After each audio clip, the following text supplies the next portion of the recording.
Gracias por escuchar los podcasts de Radio Nacional. Acceda a todos los programas en rtv.es/a la carta. A ver, el fútbol son emociones, el fútbol provoca reacciones físicas. Por ejemplo, hemos visto a Mendilibar muy enfadado después del gol del Villarreal. Supongo que su cerebro habrá empezado a segregar, no sé, algún tipo de sustancia. No lo sé, no sé cómo funciona nuestro cerebro. Tampoco lo sabe David García, pero lleva toda la semana diciéndome, ojo... O sea, yo lo llevo para llevar el pelo, ¿sabes? Bueno, es básicamente, el cerebro, no la cabeza, que es lo que rodea tu cerebro, en este caso, millennial. Pero la cuestión está en que queríamos hablar esta semana de cómo las emociones en el deporte se pueden medir, se pueden cuantificar y cómo eso además puede tener impactos en otras cosas, como por ejemplo en lo económico. Sí, no, y además es que es muy curioso de lo que vamos a hablar. Lo hemos puesto ya en Twitter porque es necesario verlo para entenderlo. Porque han analizado una narración de un gol de Muelas y segundo a segundo han detectado lo que siente la gente, lo que sienten los oyentes, los aficionados del Real Madrid al escuchar a Antonio Muelas narrando el gol. O sea, que de verdad, es que es muy, muy curioso. Bueno, esto lo han hecho así en genérico, no lo ha hecho la gente, no. Bueno, lo ha hecho una gente muy concreta. ¿Me presentas tú a nuestro invitado, por favor? Sí, hombre, por supuesto. Es Mikel Alonso, que es el jefe de Brain Interpreter, que es la empresa que se ha encargado de este estudio, doctor cum laude en neurociencia aplicada al marketing por la Universidad Complutense de Madrid, y que han hecho ese análisis que, de verdad, él no lo va a contar mejor, pero es que es súper interesante. Hola, Mikel, ¿qué tal? Buenas tardes. Hola, buenas tardes. Encantado de estar aquí con vosotros. Oye, y además con un nombre muy futbolero, ¿eh? Mikel Alonso, así dicho, suena medio centro de bueno, el hermano de Xavi Alonso, sí. claro. Cuidado que es del Atleti de Bilbao, ¿eh? ¡Uy, Y soy de Athletic Club, así que fíjate. Ahí va. De todas formas, me encanta Mikel Alonso porque me supone un anonimato en internet que es maravilloso. Porque si pones Mikel Alonso, las primeras 800 referencias son Mikel Alonso futbolista, así que me gusta. Vale. Oye, explícanos un poco el campo de la neurociencia, que es algo de lo que ahora se empieza a hablar mucho. En el fondo es analizar un poco el comportamiento de nuestro sistema nervioso, de las reacciones que tiene el cerebro ante todos los estímulos que nos vienen desde fuera. Efectivamente, nuestro cerebro en los últimos 15 años pues se ha descubierto muchísimo sobre cómo funciona realmente. Y de hecho, ya llevamos 15 o 20 años sabiendo que al 95% de nuestro comportamiento es inconsciente y emocional. Entonces, cuando tenemos un estímulo, sea cual sea, tenemos una primera fase que es de aceptar y de asimilar ese estímulo, y la segunda es una respuesta emocional ante ese estímulo.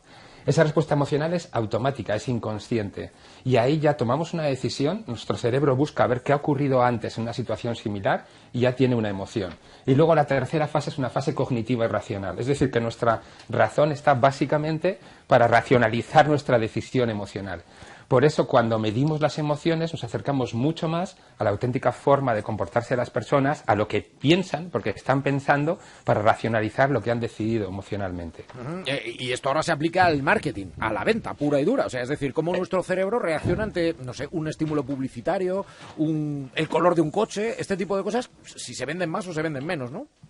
Efectivamente, como con el marketing buscamos satisfacer mejor las necesidades de las personas, ahora la neurociencia nosotros, por ejemplo, la utilizamos para medir la respuesta emocional pues ante un anuncio o ante un producto o servicio, o por ejemplo, ante una cuña de radio o un programa de radio. Puede servir para saber qué emociones tiene la audiencia cuando se está narrando un gol, o incluso qué colaborador pues provoca más simpatía o más antipatía dentro de la audiencia. Y también, si queréis luego hablamos de ello, lo aplicamos en el mundo del deporte y rendimiento deportivo, y por supuesto en la modificación también de conducta y hábitos. De hecho, en enero sacamos nosotros un reto online vía WhatsApp que fue gratuito para dejar de fumar mediante la neurociencia, y obtuvimos un 80% de eficacia. Es decir, el 80% de los participantes en una semana dejó de fumar. No está Así nada que mal. No está nada estudiar mal. el cerebro y estudiar nuestro comportamiento pues tiene muchísimos beneficios para obtener, finalmente, para satisfacer mejor a nuestro público. No voy a ser malo. Yo si fuese Arroyo estaría preocupado. Claro, es como Arroyo ahora, imagínate que sometemos un análisis. ¿Qué siente la gente cada vez que habla Arroyo? Bueno, a Arroyo le quieren mucho el público. O sea, yo tendría mucho cuidado, Arroyo. A ver. No, pero a mí la duda que me surge, si tú, por ejemplo, hicieras un análisis de las voces que suenan en tablero deportivo, Ay, ay, ay. ¿cómo sabrías la respuesta que tiene ante la audiencia? Porque claro, por el tono de voz, por el feedback que te llega de los oyentes, ¿cómo se valora eso? Nosotros no preguntamos absolutamente nada.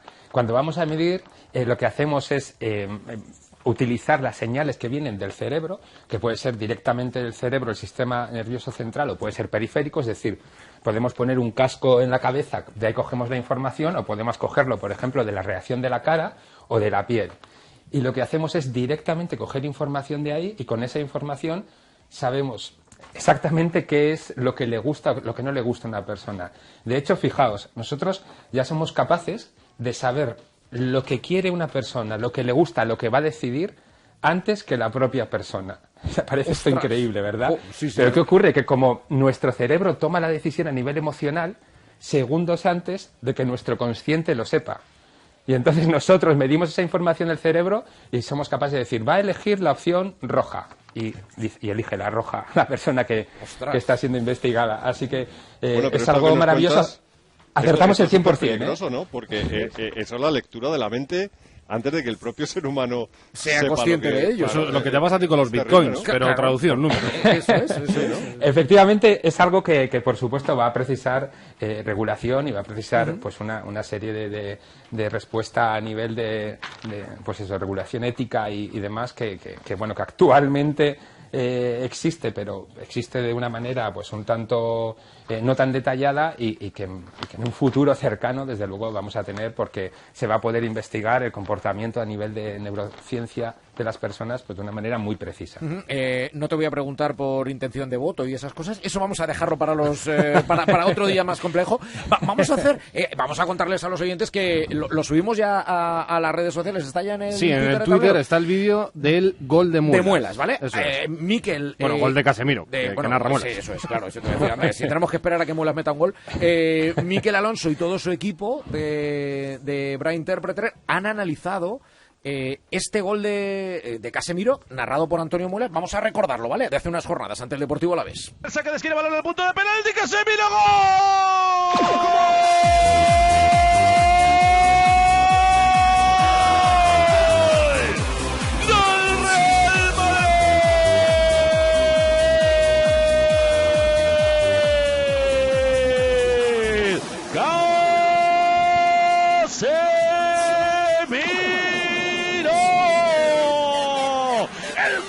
A favor del gol. Vale, que nadie se asuste, ¿eh? O sea, No ha marcado Casemiro. el Madrid jugó ayer, esto fue hace unos días. Y David, ¿esto qué se ve? A ver, segundo a segundo, en el vídeo que hemos colgado en Twitter se ve cómo van cambiando todas las variables que se analizan en este estudio. Empieza por la valencia, si te gusta o no te gusta, la intensidad, la alegría, la tristeza, ira, asco, sorpresa, miedo, es decir, saben todo, ¿vale? Entonces, en el gol de Muelas, por ejemplo, al inicio se detecta mucha alegría.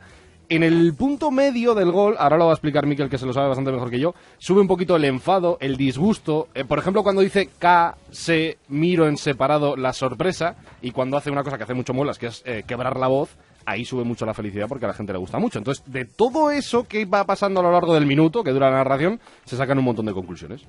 Y esto con el casco este, ¿no? De ponerle los electrodos a alguien en el cerebro. ¿Y qué conclusiones habéis sacado? No. Esto se ha hecho con una tecnología que la hemos desarrollado, precisamente por la época en la que estamos. Esto es una tecnología en remoto. Esto lo que hemos hecho ha sido medir a la gente con el ordenador de su vivienda, con la cámara. ¡Ostras! Hemos recogido la respuesta inconsciente y emocional que tiene su cara cuando tiene un estímulo determinado, y en este caso estaban escuchando este audio, pero no lo hemos puesto, esto ha sido sin poner nada, sin estar presente cuando estaban ellos siendo investigados. Entonces, fijaos que no es... no hemos tenido ni siquiera que estar presentes, ha sido totalmente en remoto. ¡Qué pasada! Y bueno, en este caso sí que es verdad que la primera parte pues ha tenido unas emociones muy positivas cuando meten el gol, porque recordamos que es una audiencia que son seguidores del Madrid, lo hemos cogido así, es una parte que forma, que es un subconjunto de un estudio que es más grande, y hemos querido pues que fuese una respuesta coherente. Y tiene una emoción muy positiva cuando mete el gol. Luego, cuando en el segundo 12 aparece la música, baja un poquito y el lo es el que hace que baje. Ahí tenemos un problema. No les gusta nuestra Esto, sintonía Manuel, de es gol. una cosa que había que hablar. No Yo lo les hablé ha ayer gustado con el Mikel. gol, no. A ver, No les gusta, vale. hay dos cosas que a Mikel no le gusta. Una, que se me llame Millennial, y otra, la sintonía de gol. Bueno, pues, las dos cosas creo que de momento van a seguir. Veremos si lo cambiamos, pero bueno, las dos cosas igual siguen. Bueno, y luego en el segundo 20, cuando dice Casemiro, ahí lo que ocurre es que se dispara la emoción de sorpresa. Porque la audiencia no se espera que narre ese Casemiro de esa manera y bueno, y sobre todo no tiene una valencia negativa, simplemente lo que ocurre es que dice, ¿qué está diciendo? ¿No? Ese Case me recuerda como cuando los seguidores del Athletic Club teníamos a Gorka Irazoz de portero, que muchas veces había un centro al área y decían ¡Gorka! Y claro, estábamos a un pelo del ataque y resulta que le había cogido Gorka, ¿no? Y esto es igual, está diciendo Casemiro y están a la espera de qué ha ocurrido. Ostras. Y sobre todo lo que más gusta es a partir del minuto 28 cuando narra con voz quebrada pues lo que ha sido la jugada y cómo ha sido pues todo el proceso y bueno, esa voz quebrada, eso le encanta a la audiencia porque además reconoce una emoción auténtica, reconoce el esfuerzo por narrarlo. Y bueno, y como decimos, esto es todo inconsciente y es todo emocional. Es decir, no está diciendo a la audiencia, y parece que se lo está currando y voy a emocionarme y me gusta. No. O sea, cuando vemos a alguien emocionarse de una manera determinada, tan empatizamos pues, con él un poquito. Empatizamos, ¿no? Claro. Eso es. Entran las neuronas espejo en juego y fíjate, hablando de neuronas espejo, el hombre que hace pareja artística con Muelas muchas veces es Ramón Hernández, que le tenemos ahora en Ipurúa. Ramonchu, no le vamos a decir a Muelas que la gente se emociona con él porque si no se viene muy arriba y es muy pesado. ¿Le quieres preguntar tú algo también a Miquel? Sí, ¿cómo tienen ya pensado el gol de Williams en la final contra la Real? Yo si tengo puesto un aparato en neurociencia me lo cargo. Ahí explota, directamente, ¿no? Totalmente, sí, de verdad que sí. Bueno, es curioso. Oye, a ver, esto es que vamos a hacerte ahora es un poquito atraco, Miquel, lo reconozco. Porque, ¿cómo se analizaría, por ejemplo, un gol, por quitarle colores a esto, ¿vale? De equipos de un objetivo, ¿no? Un objetivo, por ejemplo. Mira, también lo narró Muelas. Que seguro que has oído alguna vez, ¡Iniesta! ¡Chute Iniesta! ¡Gol! ¡Gol! ¡Iniesta de mi vida! ¡Gol! El de Iniesta. Hemos quitado a Muelas y hemos puesto a Camacho gritando sí, Iniesta de mi vida. Camacho también es emoción, Camacho ¿no? también es emoción. Pura ¿Qué haría? emoción. ¿Hubiera disparado los indicadores que me dis? Totalmente, habría sido. De hecho, yo utilizo muchas veces en mis charlas, mis ponencias, este gol, porque siempre digo que bueno, cuando fue el momento determinado de esta situación en la cual metimos el gol, todo el mundo sabe dónde estaba, ¿no? Todo el mundo sabe en qué situación estaba exactamente cuando ocurrió este gol, y no el año anterior, el año después. Es decir, que las respuestas emocionales en un momento determinado se nos quedan muy, muy grabadas. Y lógicamente, pues como en otras situaciones negativas que también ocurre, que todos sabemos lo que estábamos haciendo, pues por ejemplo cuando fueron lo del 11S y demás, pues cuando ocurrió el gol de Iniesta, todos sabemos lo que pasó y desde luego que ahí, yo creo que ahí no se puede medir con neurociencia porque se nos sale del mapa las mediciones de la escala, ¿no? Estarían explotadas por arriba. Bueno, esto está muy bien, pero a ver qué haces con esta otra narración. Penal para River, lo creó todo Matías Suárez. Le va a pegar Gonzalo Montiel, por favor, Dios. Por favor, 30 minutos del segundo tiempo, River lo merece. Creo en Dios, Padre Todopoderoso, Creador del cielo y de la tierra. Creo en Jesucristo, su único Hijo, nuestro Señor, que fue concebido por obra y gracia. Va a ver el VAR, me cago en la leche. Lamentablemente ya no sí. Va a ver el VAR y no le va a cobrar el penal a River Stojic. Va a ver el VAR y no le va a cobrar el penal a River Es Stojic. que tiene absolutamente, bueno, no todo. sé, pero tiene todo porque va increciendo, ¿no? Todo, y de todo. repente se va a ver el VAR Aquí y es la como el sorpresa- bajón. la sorpresa claro, es máxima. no sé, bueno, lo tendrías que analizar, pero vamos, así Bueno, a las bote emociones, pronto. desde luego que tiene cuando ya se pone a rezar directamente, pues bueno, de hecho da da fe de la importancia que tiene para él y para toda la afición de River ese momento, ¿no? Entonces, seguro que la respuesta emocional sería muy, muy positiva, como así sería el cambio de Valencia negativa cuando... Es que además siempre el VAR va en contra de nuestro equipo. Yo, de verdad que... sea el que sea, ¿eh? Siempre, de todo, siempre ocurre. Y te acuerdas lo que ha pasado en esto, pero bueno, eso es parte de las emociones y de la vida que da el fútbol y que sea tan interpretable todo lo que ocurre y tan subjetivo, ¿no? Claro, Miquel, porque el fútbol y la emoción es una cosa que está súper ligada, ¿no? Totalmente. Claro, estamos diciendo que el comportamiento está muy basado en las emociones y en el inconsciente. Entonces, cuando ocurre ese estímulo, buscamos lo que ha ocurrido antes y decimos, cuando ha pasado esto, nuestro cerebro busca de manera inconsciente en nuestra base de datos, en nuestra memoria, cómo hemos reaccionado, cómo nos ha afectado una situación determinada, y así reacciona con una capacidad de adaptación tremenda. Esto es un mecanismo evolutivo que nuestro cuerpo lo ha ido desarrollando para no tener que pensar continuamente, porque pensar requiere gastar mucha energía y eso pondría en peligro nuestra supervivencia. ¿Qué ocurre? Que claro, yo por ejemplo, yo crecí con las gabarras, el doblete del Atleti. No teníamos cole porque el Atleti había ganado y teníamos que ir a festejarlo. Toda mi familia totalmente contenta con ello, todo mi entorno, mi grupo social. Es imposible que a mí no tenga emociones positivas cuando el Atleti mete un gol, ¿no? Y eso nos ocurre a todos con nuestro equipo. Lo relacionamos con nuestros padres, con nuestros abuelos, con situaciones similares anteriores en las cuales nuestro equipo ha metido un gol. Eso no significa que hay 22 hombres en pantalón corto y un balón esférico, un balón de cuero que ha entrado en una portería, pues ha repasado una línea de gol y resulta que eso es gol. Eso sería la parte cognitiva y racional. Es absurdo. Sino que antes de que podamos pensar todo esto, nuestra emoción positiva ya nos ha inundado y estamos muy contentos con ello. El fútbol es perfecto para eso, porque en cuanto ocurre, tenemos una respuesta totalmente automática de alegría. Oye, yo tengo un par de preguntas rápidas para ti. Empieza por donde quieras. La primera, como en el fútbol las emociones, es cierto lo que estás contando, ¿no? ¿Habéis hecho estudios, no es lo mismo una narración de un gol en radio que en televisión? ¿Se dispara más cuando la narración es en gol la emoción que puede sentir la persona que cuando es en televisión, que en teoría es más calmada? Esa es la primera. Y la segunda, yo tengo un trauma neurológico desde el 24 de mayo del año 2014, en concreto en el minuto 93 sí. Cuando Ramos cabeceó a la red un gol en falta, claramente que el árbitro no vio. Bueno, ¿tiene solución mi daño neurológico? ¿Podemos hacer un electroshock? ¿Me recuperaré alguna vez de aquello? ¿O esto ya es una cosa que llevaré para una herida para siempre? ¿Hola? Sí. Ah, vale, pensé que me había cortado.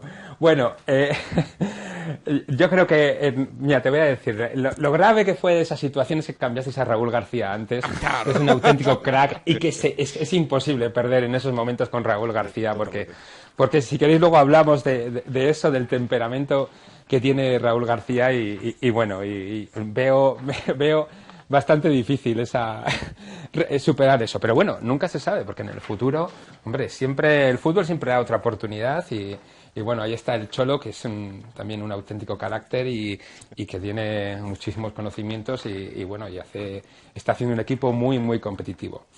¿Y cuál era la primera pregunta? Sí, perdona. La tele, porque sí. En la tele tú ves la imagen es muy también, interesante, ¿no? Claro, sí, es muy interesante porque yo soy una de estas personas que pongo la radio, yo os pongo mientras estoy viendo la televisión y lo hago de manera automática y lo hago porque estoy buscando emociones positivas. Quiero emocionarme cuando estoy viendo el equipo de fútbol que me gusta o incluso cualquier partido. Es decir, incluso cuando no estoy siguiendo mi equipo de fútbol, no estoy siguiendo el Athletic, yo pongo la radio y de hecho es muy curioso que ya en las plataformas de pago se puedan escuchar distintas radios que estén sincronizadas con el vídeo.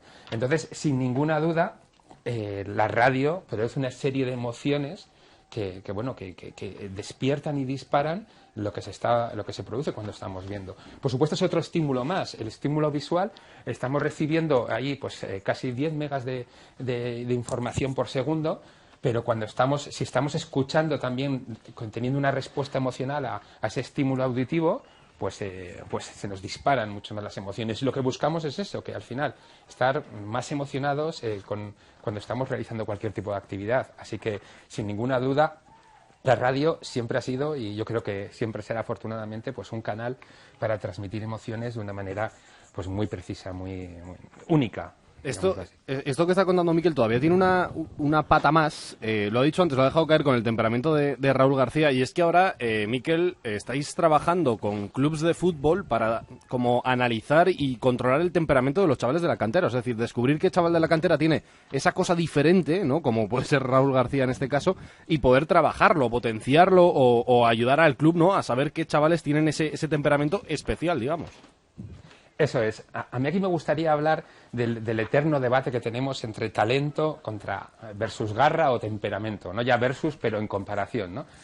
Es muy curioso que siempre al jugador que no corre tanto se lo echemos en cara y se lo reprochemos, ¿no? Digamos, claro, es que tú has nacido con ese talento, has nacido con esa zurda, has nacido con esa capacidad, pero no corres, ¿no?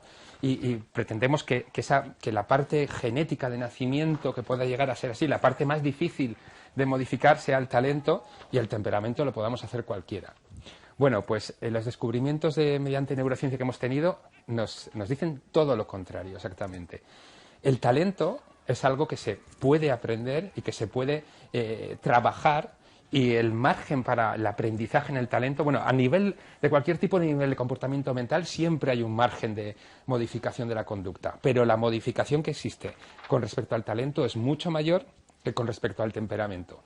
Es decir, podríamos decir que el jugador talentoso se aprende, se crea, tiene un umbral de aprendizaje más elevado, pero el jugador que tiene temperamento, que tiene garra, ese es el que nace, es una variable mucho más genética. Se puede trabajar. En ejemplo práctico es como menos, que ¿no? Messi puede aprender a tirar una falta a la escuadra y mejorar cada vez más, pero no puedes aprender a ser Messi. Ostras, pues entonces lo tenemos chungo con Joao Félix. Joao Félix ya sabemos que es muy bueno, pero según Arroyo le falta sangre, pues nada, le va a faltar pero sangre. Es que no estuvo ahí para temperamento. Claro, es parte de él, ¿no? De su ser. Eso es. Bueno. Eso es decir, que esa es la parte que es mucho más... ¿Se puede trabajar sobre ello? Se puede trabajar, por supuesto, y todo es modificable. Pero digamos que es un poco como la resistencia física y la velocidad. La resistencia física es mucho más modificable que lo que es la velocidad de una persona. Y en el talento contra el temperamento, o sea, y el temperamento ocurre exactamente lo mismo, ¿no? Entonces, ¿qué ocurre? Que nosotros estamos ahora trabajando y bueno, y tenemos pues ya clubes muy relacionados, por supuesto, también con la cantera, que están interesados en ello, para medir mediante la neurociencia el temperamento de los chavales, para que sea una medida más que haga que los Raúl García, que los Albert Puyol, que los Cholo Simeone o que los Raúl González no se queden ahí en esas categorías inferiores, porque hay otros que son visualmente más rápidos o más fuertes o lo que sea. Y desde luego, cuando llega el minuto 90 o el 120, tú quieres tener en tu equipo a alguien que tiene la fe, que tiene la seguridad, que vaya a rematar y que, como dice el otro día Raúl García con nosotros, nos mete en la final, o que es alguien que tira de todo el equipo. El Raúl García, el Sergio Ramos, el Piqué, el líder, ¿no? El líder el Cholo Simeone. Es decir, además son jugadores todos que podrías decir tampoco destacan por algo determinado, que hay otros que son mucho más rápidos, fuertes, tiran mejor. Regatean mejor, pero estos tienen algo. Estos son los que tienen el temperamento, los que tienen la convicción, los que tienen esas soft skills, esas cualidades que les hacen ser los auténticos líderes. Cuando llegan el minuto 120 hay que chutar las finales, dicen, no, yo no lo voy a chutar, lo voy a meter. Y lo meten, y directamente nunca se echan atrás, ¿no? Entonces, lo que queremos lo que estamos haciendo es medir todas esas habilidades mediante la neurociencia, para que los clubes también tengan otros datos, otra información más, para que en ese proceso no se queden por el camino y puedan, bueno, y de hecho también desarrollar con ellos esa parte que hemos dicho que es variable, que se puede modificar del temperamento, pues desde muy temprana edad, claro. Eso es para ir educando. Para trabajar en el fútbol. esto en el fútbol es fantástico, sensacional lo que estás contando, pero fuera del fútbol da un poco de miedo pensarlo. Contando, sí, da miedo pensarlo. La herramienta de todas está ahí, maneras, hay que utilizarla para el bien. Eso es. De todas maneras, nosotros tenemos otro proyecto que también es muy interesante y estamos desarrollando para medición de ese tipo de soft skills o de habilidades en otros entornos, como puede ser el trabajo. Por ejemplo, sería muy interesante tener en nuestro trabajo a alguien que tenga una gran empatía y que sea bueno y que te quiera ayudar y no un psicópata, digámoslo así, ¿no? Entonces, simplemente lo que ocurre es que es verdad que todo lo que conlleva mediciones cerebrales es muy pionero, es muy novedoso. Estamos en pañales, estamos en pañales en ello y asusta y da miedo. Pero claro, por ejemplo, que un niño se quede cortado, digo un niño o un adolescente se quede cortado en una selección porque hay otro que es más rápido, a nadie nos parece injusto, digámoslo así, ¿no? Claro. Dices que claro, el otro es más rápido ya, pero es que a lo mejor tiene mucho más fuerte, ¿no? un y carácter, un genio, algo es. que en el futuro saldrá adelante. Bueno, pues que nos ha parecido interesantísimo. Queríamos ver cómo este mundo de la neurociencia también se está aplicando al fútbol y lo hemos hecho yo creo que con el mejor, con Mikel Alonso, que además es muy del Athletic, así que entiende esto del sentimiento y del fútbol, doctor cum laude en neurociencia aplicada al marketing por la Universidad Complutense de Madrid y uno de los fundadores de Brain Interpreter. Mikel, millones de gracias y ya de paso suerte para esas finales coperas que tenemos ahí a la vuelta de la esquina. Muchas gracias a vosotros y nada, que vaya todo muy bien.